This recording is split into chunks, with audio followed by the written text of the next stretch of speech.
6 दिवस 6 रात्री दशरथजी निश्चेष्ट पडलेले जमिनीवर. सुमंत प्रधान आले. जय जीव शब्द हे गुप्त संबोधन होतं. जय जीव शब्दाचा उच्चार झाला अवधूतजी की बरोबर वळखायचे राजे दशरथ माझा सुमंत आला. डोळे मिटलेले आहे. 6वी रात्र आहे आणि सुमंताच्या मुखातून शब्द निघाले. देखी सचिव जय जीव कही घेणे उदंड प्रणाम. बरोबर आहे. देखी सचिव जय जीव कही घेणे उदंड प्रणाम. सुनत उठो व्याकुन नृपती कहो सुमंकारा सियावर रामचंद्र. कामा बुद्ध तुम्हाला गोड वाटतं पण कामापुरतं. देखी सचिव जय जीव कही घेणे उदंड प्रणाम. ताडकन उठले राजे दशरथ 6वी रात्र. सुनत उठे उभ्या कुन नृपती.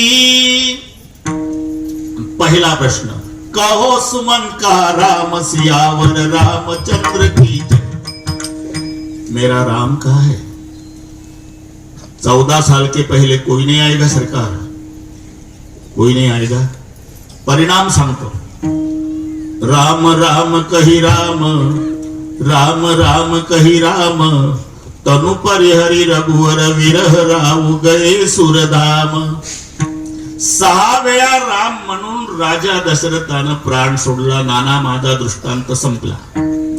माय कौशल्येचं प्रेम रामासाठी हंबरडा फोडला.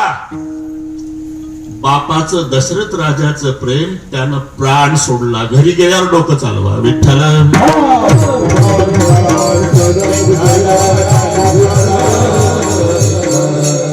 फरक एवढाच आहे. मायचं समाजाला दिसतं, बापाचं लपून आहे. आता तुम्हाला त्याची पावलो पावली जन्मभर आठवण येणार आहे अवधूतजी.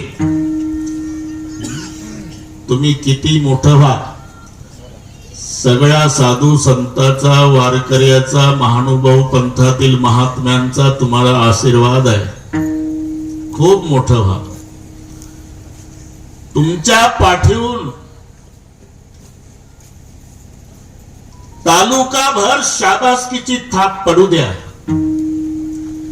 पण रामभाऊ पाटलाच्या शाबासकीत जे प्रेम आणि स्वाभिमान होता टाटा बिर्लाच्या शाबासकीत नाही. हे लक्षात ठेवा. पुत्राचा विजय पिता संतोषत जाय. पुत्र विजयाचा खरा आनंद होत असतो तो जन्मदात्या बापाला. गेलेले येत नाही, गए हुए कभी आते नहीं हमें भी मालूम है. वो आते नहीं लेकिन हर साल उस दिन उनकी याद आती है. याचं नाव आहे पुण्यस्मरण. विठ्ठला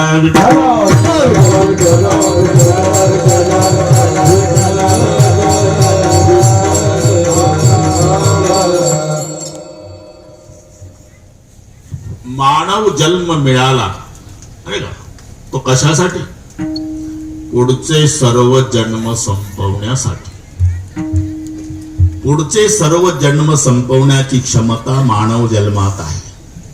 तैसे येण्याची शरीरे शरीरा येणे सरे किंबहुना येर झारे चिरा पडे. बस यामध्ये नाही तर विचार करा. मरण प्रत्येकाला आहे. आपण तिकडे चाललो नाना म्हणायचं असते मरण आलं. मरण येतच नाही. मरण जिथं आहे तिथं आम्ही जातो. नाहीतर जालन्याला गाडी आषाढीला केली, एसटीत 50 बसले वारकरी चालले ज्ञानबा तुकाराम. बदनापूरकर आले का चष्मा पाहायला म्हटले. 10 तासांनी एसटी पंढरपुरात पोहोचली. थांबली. एकमेकाला काय म्हणतात, उतरा पाटील पंढरपूर आलं. अरे ते सोलापूर जिल्ह्यातच आहे, ते कशाला आलं? हे जालन्याहून गेलं. 10 तास गेलं. तिथं गेल्यावर म्हणतं पंढरपूर आलं. तसंच आहे. मरण आलं येतच नाही. 2040 ला आहे. जन्म 1950 चा आहे. 40-50 कडे आलंच नाही. हे 90 वर्षे वाटचाल करत करत 40 पर्यंत गेलं. आपण दिवसेंदिवस रात्रंदिवस जे चाललो ते मरणाकडे निघालो. आणि प्रत्येकाला मरण म्हणजे अरे 4 दुःखाचं एकत्रीकरण, याला म्हणतात मरण. अनुताप, मोह, विश्लेषण आणि आगामी. ही 4ही दुःख मरायच्या वेळेला एकत्रित येतात. त्याला खाली टाकावं लागतं. नाना खाली टाकावं लागतं. आणि खाली टाकलं म्हणजे मग त्याच्या पुढे जीवनाचा संपूर्ण चित्रपट उभा राहतो. कळायला लागल्यापासून कालपर्यंत काय केलं हे त्याला कळतं. मग मनात पश्चाताप येतो, देवा 85 वर्षे जगलो पण अजून पंढरपूरला गेलो नाही. हे खाली टाकल्यावर हाची घडोघडी चित्ता येतो आठवा.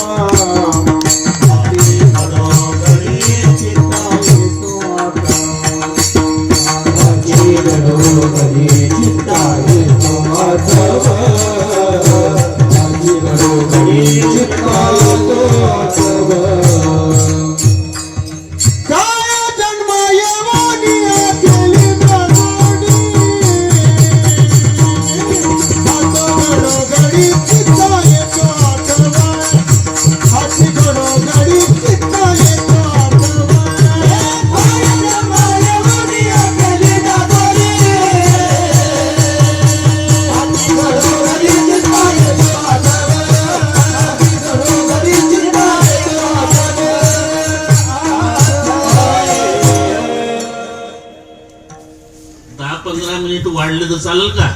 आम्ही अशाच मोसम मध्ये विचारतो. चालेल, अजूनही चालेल आम्हाला. हाची घडोघडी चित्ता येतो आठव, ही अनुताप जन्य. मग त्याच्या लक्षात येतं मी मेल्यावर एवढं मिळवलं, या संपत्तीचं काय होईल? स्त्री, पुत्र आणि धनभूती दुःखाशीच कारण हे मोहजन्य. तिसरं सुरू होते ते विश्लेषणजन्य. जीव जाण्याचा प्रयत्न करतो आणि शरीर त्याला धरून ठेवतं. देवाची जी वडाताण आहे ना, ही ताटातूट. सगळ्यात मोठी मैत्री जगात कोणाची असेल तर फक्त जीव आणि शरीर. कोणाला किती बाता हाणू द्या, ते गुटक्याच्या पुड्या चघळण्यासाठी टोळका आलेला आहे. खरे मित्र कोण? जे एकमेकाला शेवटच्या श्वासापर्यंत विसरत नाही, ते जीव आणि शरीर. आता तुम्ही आला कीर्तनाला, दोघही आला का एकटाच आला? का चुकून जीव घरी राहिला आणि डेड बॉडी आली? अरे बाकी फासावर जायचं असू द्या नाना, तरी बायका पोरं ज्याच्यासाठी तुम्ही जन्मभर राबला ते बाजूला राहतील, पण दोघं फासावर सुद्धा सोबत. जीव आणि शरीर. आणि म्हणून जीव जाण्याचा प्रयत्न करतो त्यावेळी शरीर रडतं. दोघाचा संवाद आहे. जाऊ नको, जाऊ नको जीवा, जाऊ नको. अरे तू माझ्यात आहे म्हणून मला त्या या बंगल्यात ठेवलंय. तू गेल्यावर 70 वर्षे ज्या बंगल्यात राहिलो, मला 7 तास नाही ठेवायचे रे. आणि माझं चुकीचं असेल तर मरून पहा. बाहेरच्यांची चर्चा आहे का? हो, कशा करता उशीर? मुलगी यायची म्हणते बा दिल्लीहून. ते वैतागूनच बोलतो ते. काय पागल झाला का म्हणा? दिल्लीहून मुलगी यायला 28 तास. डेड बॉडीचं काय म्हणा? कोणाची वाट बघू नका म्हणा. काना काना म्हणती याची झाला भूमी भार. काना काना म्हणती याची झाला भूमी भार. काना काना म्हणती याची झाला भूमी भार. काना काना म्हणती याची झाला भूमी भार.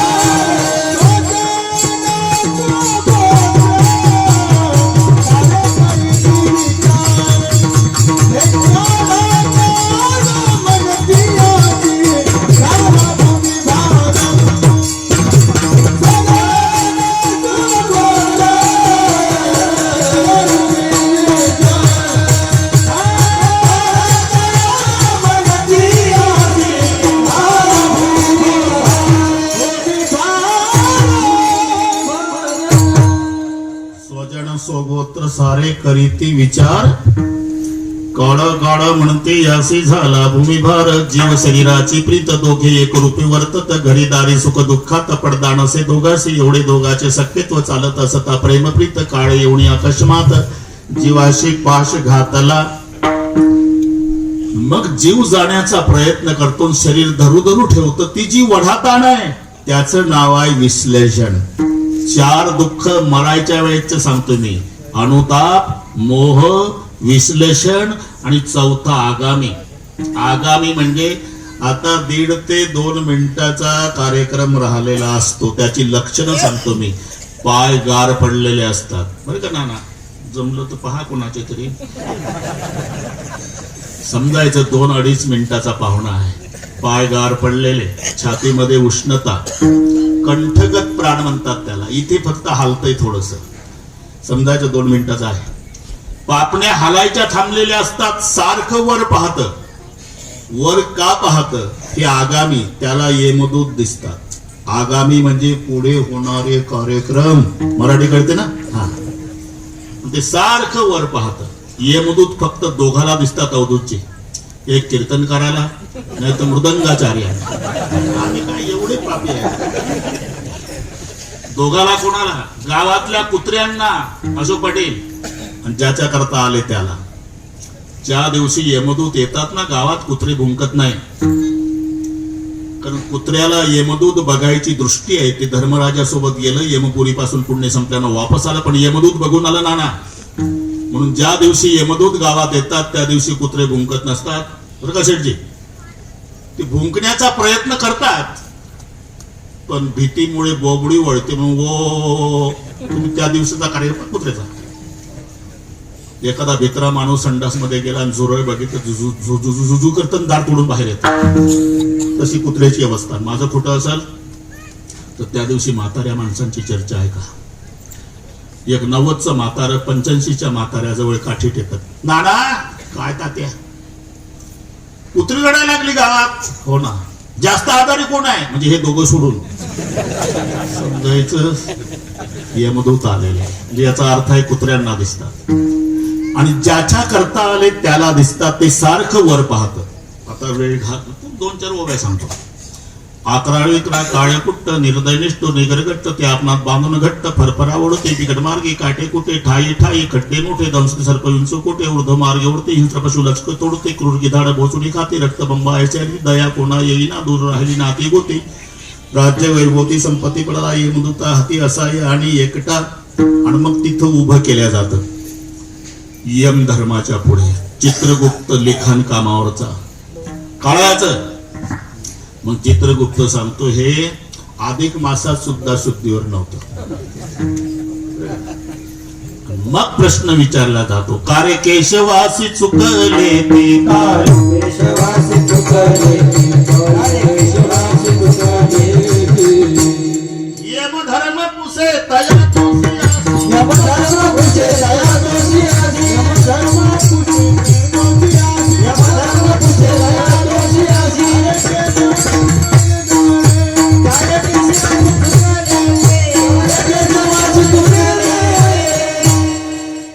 यमधर्म पुसे तया दोषी आसी कार्य केशवासी चुकलेती चुकलेती कथा पुराण श्रवण होते तुम्हा कान डोळे मुख संताची संगती घरी गेल्यावर वाचून घेणे अभंग. बरं का?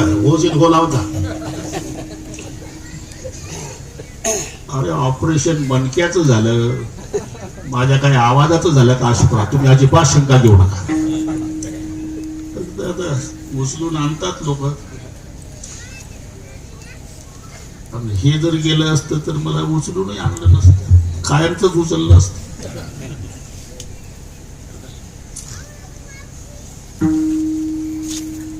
मग शिक्षा होते तिथे.